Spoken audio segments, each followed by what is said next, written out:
वाटले. तिने हात जोडले आणि रामरक्षा म्हणू लागली. तिला चावलेली की ज्ञानदादा आले. तिने पटकन रामरक्षा उरकली आणि आपल्या भावांसाठी पानं मांडली. मूर्ती आणि सोपान दोघे येऊन बसले. तेव्हा तिने त्यांना विचारले, हे काय? दोघेच कसे? ज्ञानदादा कुठे आहे? त्याला भूक नाही म्हणते. भूक नसायला काय झालं?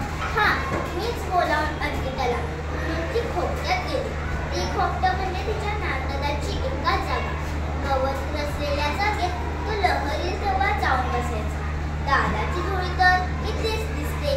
अगं बाई, त्या झोळीत तर माती आणि शेणाच्या गोऱ्या कोणा दृष्टीनं हे केलं असणार आहे? ए ज्ञानदादा, ताटी उघडणार रे, ताटी उघडणार. ज्ञानदादा ऐकलंस? चिंता क्रोध मागे सारा, ताटी उघडा ज्ञानेश्वरा. योगी पावन मनाचा, साहे अपराध जनाचा. विश्वरागे झाले बनी, संत सुखे भागे पाणी. विश्वपट ब्रह्मदोरा, ताटी उघडा ज्ञानेश्वरा. ज्ञानदादा, कोणी वाईट वागलं तर क्षमा करावी, हे तूच तर सांगतोस ना. आणि या स्वतःच रागावून बसल्यास.